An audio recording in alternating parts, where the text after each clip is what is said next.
Meu amigo do blog BPM Super, Bruno Palvarini, falando em plena segunda-feira de carnaval, o primeiro post de 2016, e eu queria conversar sobre criatividade, falando de John Cleese, um dos integrantes do grupo britânico Monty Python, um ator e comediante genial que revolucionou a forma como a gente vê o mundo. Além de ser um brilhante ator e comediante, como eu já falei, John Cleese também é escritor. E ele escreve a respeito tanto da experiência particular dele, falando da vida dele, da vida artística, como no livro So Anyway, que ele acabou de lançar no fim de 2015, como ele também tem interesse em várias outras áreas, como, por exemplo, o relacionamento familiar, a psicologia e criatividade. E falando de criatividade, eu outro dia navegando pela internet achei vários vídeos do John Cleese no YouTube falando sobre esse assunto e os vídeos são simplesmente sensacionais. Seja nas palestras que ele dá regularmente para empresas e instituições, tentando demonstrar como você pode ser mais criativo no seu dia a dia, seja em conversas como, por exemplo, num recente Google Talk que ele fez e que ele repete esses assuntos todos e dá dicas sensacionais para a gente. Dicas, por exemplo, da importância que é você ter competências diferentes na sua equipe para que o trabalho criativo aconteça. Por exemplo, ele que sempre foi um cara mais voltado para a parte racional, analítica, tinha um contraponto muito interessante dentro do grupo Monty Python no seu colega Graham Chapman.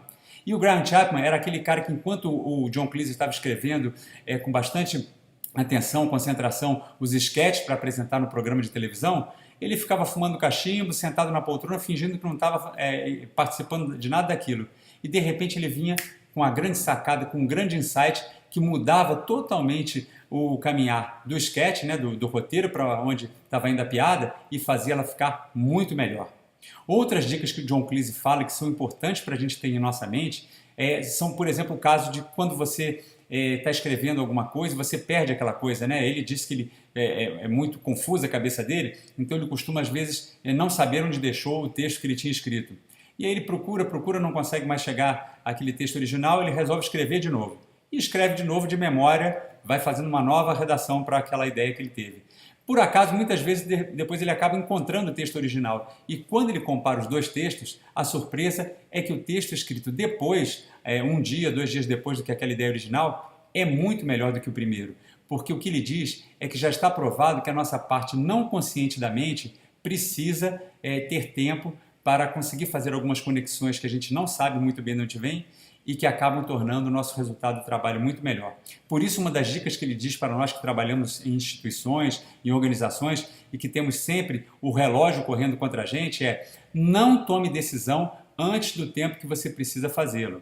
Em outras palavras, se você tem até terça-feira para entregar um trabalho, um relatório, não corra e não entregue isso 3 dias antes, porque apesar daquele primeiro trabalho árduo, racional, ser interessante para o resultado que você precisa chegar, o seu inconsciente, o seu subconsciente também precisa de descansar e começar a fazer conexões com outras coisas que estão perdidas na mente coletiva ou lá no fundo da sua cabeça que você nem se recorda para fazer com que o resultado seja ainda melhor. Então, se você tem até terça-feira para entregar o seu trabalho, entregue na terça-feira.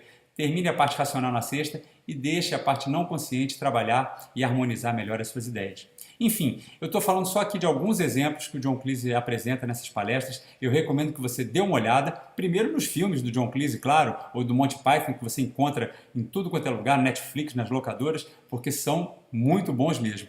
E também veja essas palestras, veja tudo que você puder enxergar de criatividade associado ao nome de John Cleese na internet, porque o cara é uma fera.